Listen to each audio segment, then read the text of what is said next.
সংঘৰ্ষ সংঘাতত বিধ্বস্ত এখন দেশ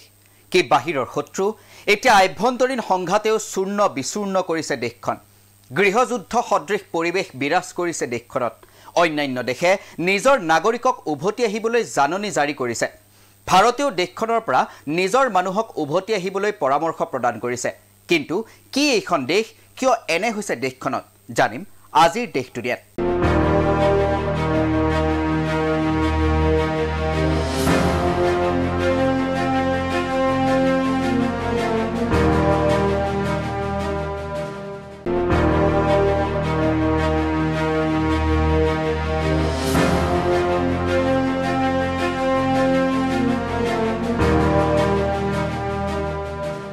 নমস্কাৰ মই সুদৰ্শন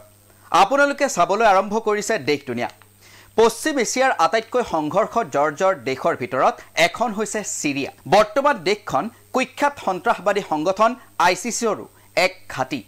কিন্তু শেহতীয়াকৈ অধিক ভয়ংকৰ হৈ উঠিছে দেশখনৰ পৰিস্থিতি সিৰিয়াৰ সামৰিক বিৰোধী কমাণ্ড যে উগ্ৰপন্থা অৱলম্বন কৰে সেই গোটটোৱে নতুনকৈ আক্ৰমণ আৰম্ভ কৰিছে আৰু সিৰিয়াৰ দ্বিতীয় বৃহত্তম চহৰ আলেপ্পো দখল কৰি তৃতীয় বৃহত্তম চহৰ হোমছত প্ৰৱেশ কৰিছে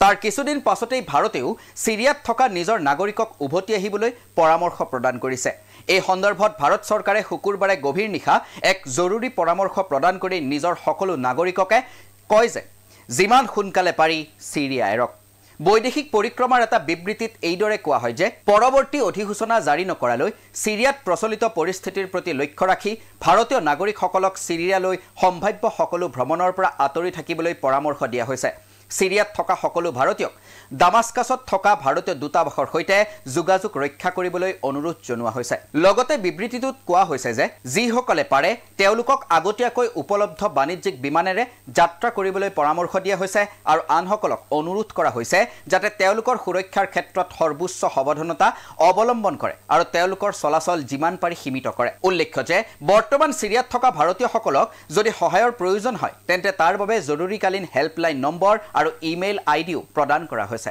ইয়াৰ পূৰ্বে ভাৰতৰ বৈদেশিক পৰিক্ৰমা মন্ত্ৰালয়ৰ মুখপাত্ৰ ৰন্ধীৰ জয়সৱালে কয় যে তেওঁলোকে সিৰিয়াৰ পৰিস্থিতি পুংখানুপুংখভাৱে নিৰীক্ষণ কৰি আছে তেওঁ কয় শেহতীয়াকৈ সিৰিয়াৰ উত্তৰ অংশত যুদ্ধৰ তীব্ৰতা বৃদ্ধি পোৱাৰ কথা আমি লক্ষ্য কৰিছো আমি পৰিস্থিতি সূক্ষ্মভাৱে অনুসৰণ কৰি আছো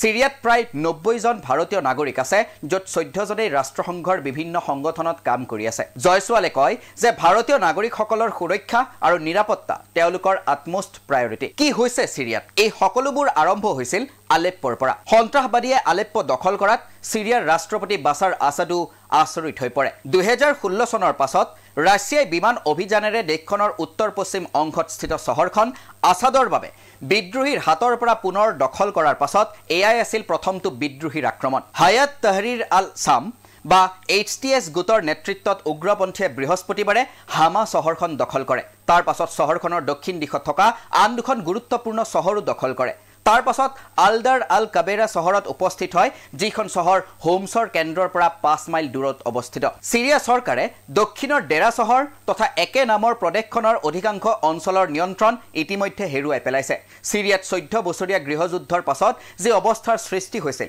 বৰ্তমানৰ আক্ৰমণে সেই অৱস্থা পুনৰ বেয়া কৰি তুলিছে HTSৰ লগতে এই উগ্ৰপন্থীসকলৰ ভিতৰত আছে সিৰিয়ান নেশ্যনেল আৰ্মি নামৰ তুৰ্কীয়ে দেশ সমৰ্থিত সিৰিয়ান উগ্ৰপন্থীৰ বাহিনী ইপিনে এই সমগ্ৰ ঘটনা সন্দৰ্ভত আন্তঃৰাষ্ট্ৰীয় সংবাদ মাধ্যমৰ আগত ৰাছিয়াৰ বৈদেশিক মন্ত্ৰী সাৰ্গেই লাভৰভে কয় যে তেওঁ তুৰ্কী আৰু ইৰাণৰ বিষয়ববীয়াৰ সৈতে সিৰিয়াৰ পৰিস্থিতিৰ বিষয়ে আলোচনা কৰিব তেওঁ কয় যে আন্তঃৰাষ্ট্ৰীয় অভিনেতাসকলে সিৰিয়াৰ উগ্ৰপন্থীসকলৰ অগ্ৰগতিৰ সমৰ্থন কৰিছে আৰু আমি তেওঁলোকৰ বিত্তীয় সাহায্য আৰু অস্ত্ৰ-শস্ত্ৰৰ পথ কৰ্তন কৰাৰ উপায়ৰ বিষয়ে আলোচনা কৰিম